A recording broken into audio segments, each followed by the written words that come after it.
সত্যি কথা বলার কারণে যদি তোমার চারপাশটা খালি হয়ে যায়, তাহলে বুঝে নিও এতদিন তুমি আবর্জনাকে আগলে রেখেছিলে। নিজেকে শক্ত করে গড়ে নিন।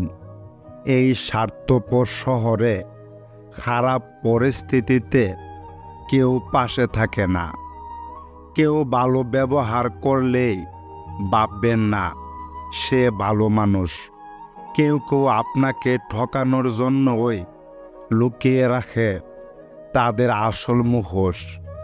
নিজেকে সঠিক দাবি করার জন্য কখনো কাউকে আগ বাড়িয়ে না বোঝানোটাই শ্রেয়।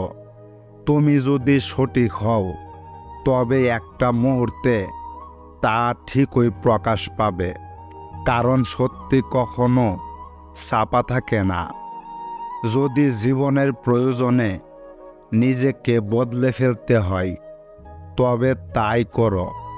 হয়তো কিছুটা কষ্ট পেতে হবে তোমায়, তবুও যে তোমার মূল্য বোঝে না তার অপেক্ষায় থেকো না। সঠিক সময়ে স্বপ্ন পূরণ করা আর অসময়ে লড়াই করে স্বপ্ন পূরণ করা অনেক কঠিন। ভুক্তভোগী মানুষগুলোই জানে কেমন হয় আসলে বাস্তবতার মানে। কিছু মানুষ হয়তো কখনোই আমাদের ক্ষতি করে না, কিন্তু হৃদয়ের মধ্যে সারা জীবনের জন্য ক্ষত তৈরি করে দিয়ে যায়। অল্পতে কেঁদে ফেলা মানুষের মন খুব সরল হয়। এই সরল মনের মানুষগুলোই জীবনে বেশি কষ্ট পায়। হিংসা করে অন্যের ক্ষতি সহজেই করতে পারবে, কিন্তু কোনো দিনও নিজের উন্নতি করতে পারবে না। অতিরিক্ত আবেগী মানুষগুলো ঠকে বেশি, দুঃখ পায় বেশি, আর মানুষ চিনতে ভুল করেও বেশি। তাই অতিরিক্ত আবেগী হওয়া ভালো না।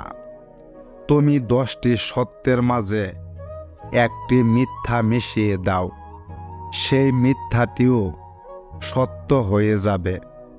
কিন্তু তুমি 10টি মিথ্যার মাঝে একটি সত্য মিশাও, সত্য সত্যই থেকে যাবে, আর মিথ্যা হবে না।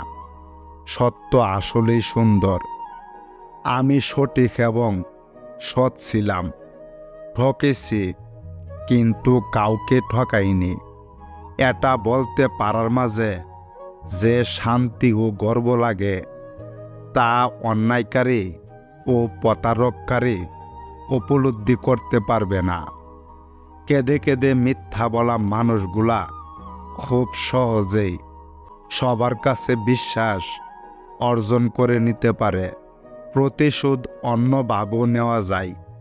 কেউ যখন তোমাকে আঘাত করে রক্তাক্ত করবে, তুমি অপেক্ষা করবে কবে তার রক্তের প্রয়োজন হবে।